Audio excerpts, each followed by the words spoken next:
Welcome and thanks for tuning in. I'm Lynn Berger, host of Lynn Berger Interviews Remarkable People. And today I have the privilege of speaking with Tricia Shimamura, Manhattan Borough Commissioner for New York City Parks and Recreation. Tricia, thank you so much for being here. I know you're a busy lady, so I'm thrilled to have this conversation today. I'm honored to be here. Thank you. You are one of my remarkable people, and it's just a pleasure to talk to you. Well, thanks so much, Tricia. So everyone wants to hear about you and your backgrounds and how you got to where you are today. Mm-hmm. So take us back to your earlier years. What did you want to be when you were a little girl? I never really had a lot of kind of clear aspirations about what I wanted to be, but I did have a lot of really big role models that I think had a huge impact. When I normally tell a little bit of my story, I tell folks that I am a first-generation college graduate. I came from a very modest working class family. My mom regularly was working 2, if not 3 jobs to take care of us, and she was a single parent raising 3 kids for the predominant kind of majority of my childhood. And I really do think that my mom has been a kind of tremendous role model. She really believed in the power of education. She really believed in striving for further than where she was academically, although later in life she went back to school, and it was amazing. She's still, to this day, a superhero when it comes to academics and adult education and that sort of thing. But she really wanted us to follow that kind of academic pathway as far as it would take us. So I did go away to school. I went to a small liberal arts school in Ohio, even though I grew up in the West Coast. And that training kind of got me used to being away from home and that being okay, and asking questions and trusting in my community, really relying on kind of a very small but tight-knit community to help support me and bring me to wherever I wanted to go. And I really felt like after my college years in Ohio, it was just very natural for me to want to go to New York to become a social worker. What was it like when you first got here? Terrifying. I was wildly naive. It was over 15 years ago, 15 years ago or so, and all I knew that I wanted to be a social worker. I wanted to work in nonprofits. I thought I wanted to work with families and kids, and of course, I was living in Brooklyn with my best friend who wanted to make it in the fashion industry. We were just a caricature of ourselves and trying to make it. And of course, my first kind of placement while I was in social work school was working at Sheepshead Bay High School under the Bloomberg administration, working for a truancy program. It was one of those things where I was talking to the most troubled kids who had the most obstacles in their path in order to succeed. In order to talk to me, you were going to school 30% of the time or less. Oh, goodness. You were never showing up. And our kids had tremendous literacy issues, family issues, problems with the criminal justice system, and the list kind of goes on. And I loved working with them, but I kind of quickly just realized that that our kids were just really stuck in a system that has just failed them time and time again. And it just really bothered me about these kind of macro systems that these kids were caught up in that just felt like they were really failing them at some critical junctures. So it caused me to really kind of shift my thinking and think about community service and community development in a kind of larger macro way. Were you surprised by that? I think so. I think I was pretty content thinking that I was going to be doing individual social work, and that was my path. But those bigger problems and those kind of nagging issues of kind of seeing how structures that are unseen were really affecting people was something that I just could not stop thinking about. And it really caused me to start shifting towards like, who are the big decision makers?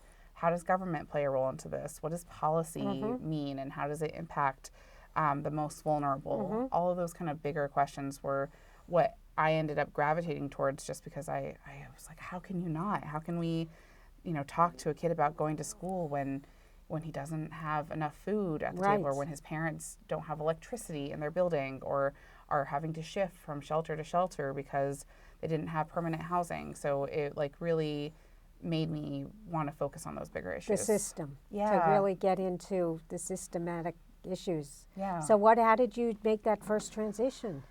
Well, thankfully, at the time, there was this congresswoman on the east side who had developed quite the reputation for being a dogged, never going to take no for an answer woman who was fighting for firefighters. It was right after 9/11, and she, this is of course Carolyn Maloney, Yeah, of course. Who was trying to tell people that one day something called Second Avenue Subway was going to be built. She was trying to get firefighters and other first responders who were mostly in the Queens portion of her district. She was trying to get them health care benefits. She was looking, frankly, for a social worker. So I was a brand new social worker right out of school, and she took a chance on me to bring me on. And I was mostly doing casework, mostly doing trying to help these first responders access benefits. But I was also writing, and I was touching, dipping my foot into communications and learning a lot about working with city agencies and how the federal government plays with the state government, plays with the city government. And it was just tremendously useful for me to kind of see that and be exposed to that really early in my career. No, it was a fabulous transition to be able to see the value of social work. And then what happened after that? Well, let's see. So I was with Carolyn for a number of years, and she, she really believed in mentorship. She believed in networking. I remember I was I am by nature a pretty shy person, but that's hard to believe. I know, but I remember I would be going to these events with her, and a lot of events she goes to. As we'd be walking up the stairs, she'd tell me, she'd look at me, and before she opened up the door, she'd say, "I'm bringing you into this room, and I don't want you to leave until you have met 30 new people." Oh my goodness. So, and when we leave this room, you're going to tell me about 30 new people that you've met. And it was so helpful. I tell this to a lot of people nowadays because I just knew that in my head, I'm like, oh, this is my job. It is my job to put myself out there, to introduce people, and I need to go back and I'm going to tell my boss 30 new people I've met and how we can work with them. And that was my job. It wasn't to listen to the performance. It wasn't to listen to the panel of speakers. It was to network in a very serious way. And if you know Carolyn, she does not joke. Yes, no, she's not She's fooling around. She's not fooling around. So I came back every time with 30 new people who I had spoken to and who I had built meaningful connections with. And all of that was really helpful. And eventually I became her deputy chief of staff for a number of years. It was wonderful to work with a team. What I didn't realize was that I was also falling in love with the neighborhood. The Upper East Side, what we were doing, Second Avenue Subway, was just everything to me. It was, it still is. It's my home. It's where I really felt, again, that kind of sense of community. It's funny how New York is that way, but really, it's a small town. It's a very small town. And so it really spoke to that kind of quality that I love so much and felt very comfortable in, especially since my family was so far away. And I ended up staying there for quite some time. I eventually, because actually I was working so much in healthcare, I had built a relationship with Columbia University, who were also doing things in the healthcare space. And many years later was kind of approached by Columbia saying that they had just done this thing called this big expansion into Manhattanville. They had a whole bunch of community relations to repair and to work on building new relations, and they really thought that at that moment they could use a social worker, again in a very non-traditional setting. So I left Carolyn's office in 2015, I think. It must have been around there, to go become the Director of Government Affairs at Columbia University. To your credit, you took this social work background and put it into very, very interesting disciplines and organizations. And I think that's something for people to hear, because sometimes when you become, quote, something, you think you can only do it one way. Thank you. I really believe in social workers in unusual spaces. I believe that those skills that you learn in social work school around just like very critical thinking, engagement, community empowerment, kind of crisis management and intervention, those things are really transferable. Every year I got my training at NYU. NYU is a very clinical school. They put out incredible psychoanalysts and people who are very, very good therapists. But they asked me to come back every year to talk to their students in case there's somebody who's interested in kind of that more macro policy-driven government social work. And it's always kind of comical. I come into this room of incredible social workers, and I'm like, government needs you. And they all are a little like, oh, who is this crazy lady, and why can't we talk to somebody who works in the hospital field? But I really believe in it. I believe that kind of when you have people who are thinking about community engagement and very strong or just trained, I guess, in like those kind of critical listening and just empowerment skills, it really builds a stronger government. Oh, absolutely. And you never know who you really did influence in that let's room. Hope so. I would imagine someone. Somebody maybe out there one day. So then, no, I think you just never know, right? Thanks. Yeah, that's true. So then what happens after that? Okay, so I spent actually several years at Columbia from 2015 to 2021 at Columbia University. It was incredible. Working for Carolyn Maloney, especially on the East Side, everybody kind of likes you. They love Carolyn. They start out in a place of trust. They start out in a place of knowing you and knowing the neighborhood, and it was really wonderful. Working at Columbia, not the case.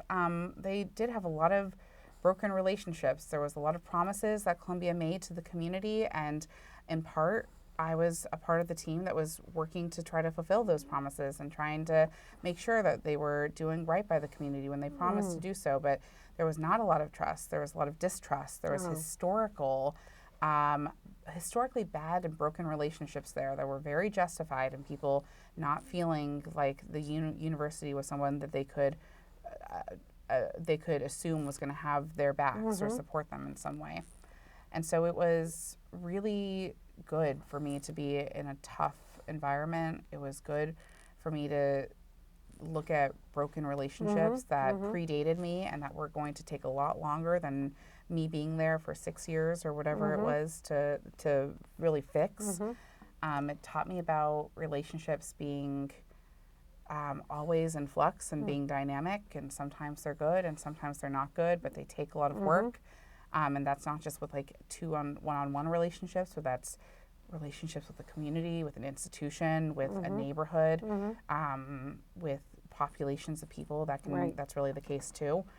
So it was time really well spent. And while I was there, I also got to work with an incredible young person population. This was during the 2021. It was like during the start of the pandemic, at least the beginning of the pandemic, and I guess the majority of the pandemic. And we were working on asking questions about how do we empower a 20,000 person student body population to vote by mail when the vast majority of this population has never mailed a letter, and that's tough. And how do you register students to vote and participate in the democratic processes?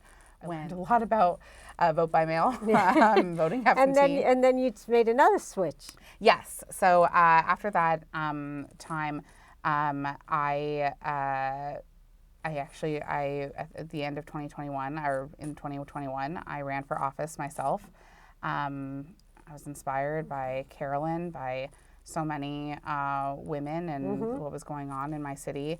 I loved the Upper East Side, and I ran for city council. It was a wonderful campaign, and I'm very proud that I came in second. Yeah.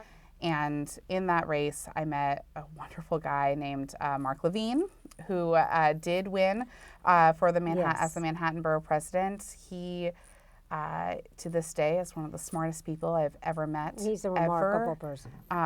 And he, after the race, after the dust had settled, he asked if I would join him as his director of community affairs and help run the world of community boards, and that was something worth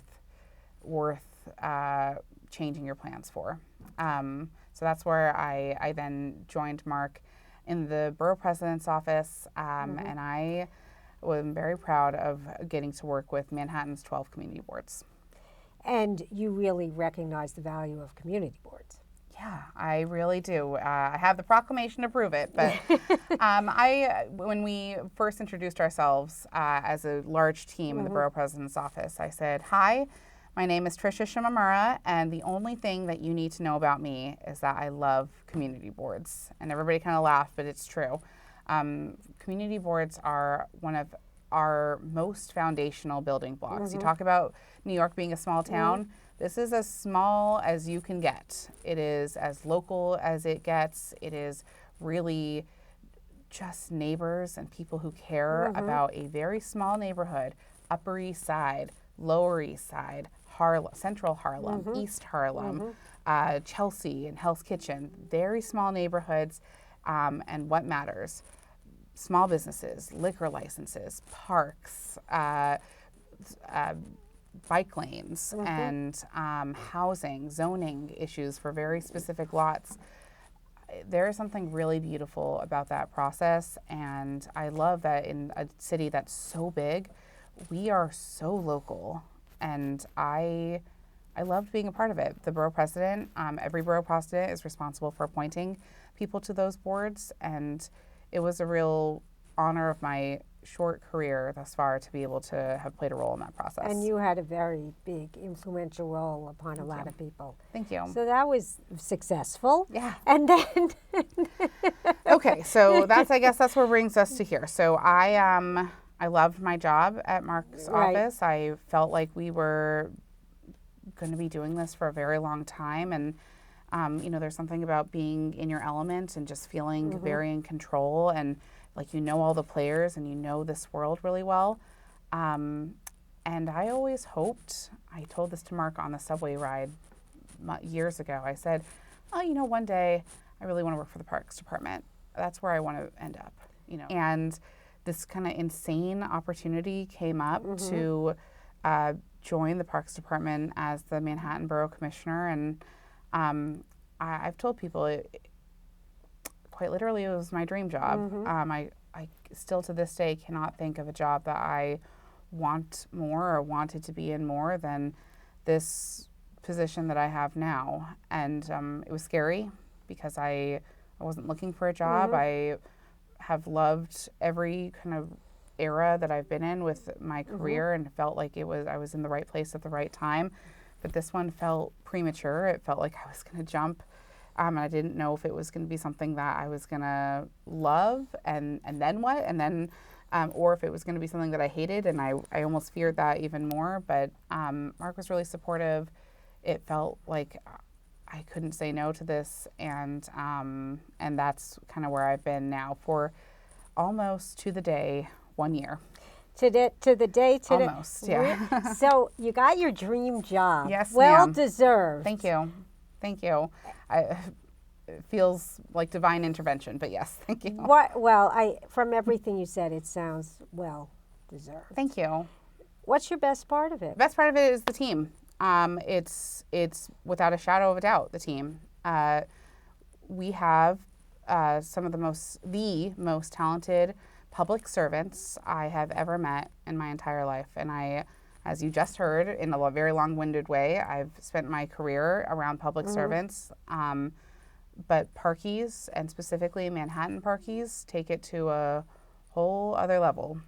They are committed, They are brilliant. And if it's 6 degrees outside, which it was this winter. It was last week, yeah. Or if it's 104, Right. they are out there every single day providing an essential service to all New Yorkers. And it is a tremendous honor and a scary privilege that I get to have in terms of just representing them and trying to fight for what they need.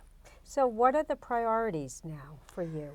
Well, I really am so grateful to Sue Donahue, who's our New York City Commissioner. She's my boss, and along with the first Deputy Commissioner, Iris Rodriguez-Rosa, Sue has really put out a very clear message about parks being vital living infrastructure. And that is such a beautiful way of thinking about our park system. Infrastructure, meaning that it's not a luxury, it's not trimmings, it's not something that we can just pass by and that some benefit some and not others. No, just like our transit system, our sewage system, we absolutely need parks. But living and being like something that needs constant care. This is not something that is something like a bridge or something that you put in and then you're like, great, let's go, we'll check in a year. No, this is something that's living and breathing that you need to care for, that is dynamic, that is something that needs kind of ongoing maintenance and investment. And that is Sue's vision for how the city should be seeing our park system. It's something that has been a real privilege and an honor to kind of carry that out. And part of that kind of vital living infrastructure incorporates community boards and community. We can't do this without robust community input, engagement, and investment. And so I really feel like I play a role in that. I feel like community boards play a role in that. And, we are the only agency, this is crazy to think about, but when Park starts a project, when we say, thank you, Gail Brewer, thank you, Carlina Rivera, thank you to someone who gives us money and says, go build a new park or rebuild a park. The very first thing that we do is actually meet with the community. We're the only agency that does that starts with community input. It is fascinating to me that the very first thing we do is we take community input. We say, what's working in this park? What do you want to see? Who uses it? What can we be doing there? So it's kind of amazing to see that that's where our process starts, and then it goes on to design and building these incredible spaces. So it really does speak, I think, to our leadership, but it also speaks to kind of this goal of like increasing community input, making sure that our city understands parks as vital infrastructure, and just again expanding and making sure that as many people as possible feel like engaged. And now I just want to spend the last couple of minutes with you. I want to switch gears a little bit. I know you're a young mom. Yeah, I forgot about that part. How do you do all this? My husband. That's really it. I mean, I think I told you from the very beginning, from college, from earlier on, I've really grown up with this idea of like it takes a village and being brought up by a community, and that goes with my personal life as well. My children, it's really important for them to see themselves as a part of a community. They're responsible for looking out for each other, but they're also but they know that they have people looking out for them, and that they're in turn supposed to be giving back to that community. It's really important for me to see them do that, and for them to see us. Great role model for them. Thank you. In practice, I have not had a 9-to-5 job for a really long time. It's late nights, it's long nights, and we try to find that balance. My husband is a huge component to that, and his willingness to take on a lot of that domestic responsibility is in part why I have this job. But I also think that for him and for our kids, it's very much a team effort. They are also public servants in that they are out there with me on Saturdays. Some of the beach plum trees that you see in Inwood Hill Park are planted by Teddy, my 5-year-old. My husband has cleaned up garbage along the East River Esplanade. They've been down in Chinatown planting and cleaning and releasing butterflies into a pollinator garden. They are part of this just as much as I am. And it's, I really, any success of mine is really not my success. It's my family's, it's the team that I'm on, it's the leadership of this agency. It's really, I'm just kind of honored to be a part of this team. Well, you're an excellent team player. Thank you. And a leader. Thank you so and much. a leader. I really appreciate it. Is there anything that you would like to share for someone that your career has been fascinating, and you took a discipline, something you love, social work, and now you find yourself in the parks. Is there any advice you would give to a younger person starting out? I think two pieces. One is the same advice that Carolyn Maloney gave me so many years ago. You really need to network, and you need to network as if it is part of your job, because it kind of is. Building those relationships. You and I have known each other for a really long time at this point. Our mutual friends, I've seen them grow and go to different jobs, and it is because I care about them, but it's also because I know that this is a small town and we're going to be working together for quite some time. So those relationships matter, and networking as if it's part of your job, even if it's not. You manage your career. You don't just do your job. You really have to. It is just as living and breathing as our park system.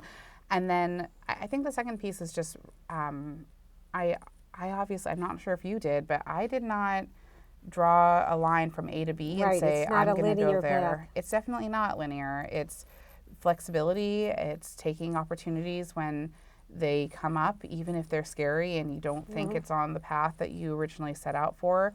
I think that trying to do this job with as much integrity and in kindness and grace as possible. Community of people helped get me to where I am. I'm sure that wherever I go beyond this is going to be only through a community of support. But I think that kind of knowing that from the get-go allows yourself to be a little bit more flexible in how you think about where you're going to go from there, and kind of being open-minded to kind of new possibilities. Perfect. I couldn't end on a better note. You are you. Clearly a community powerhouse.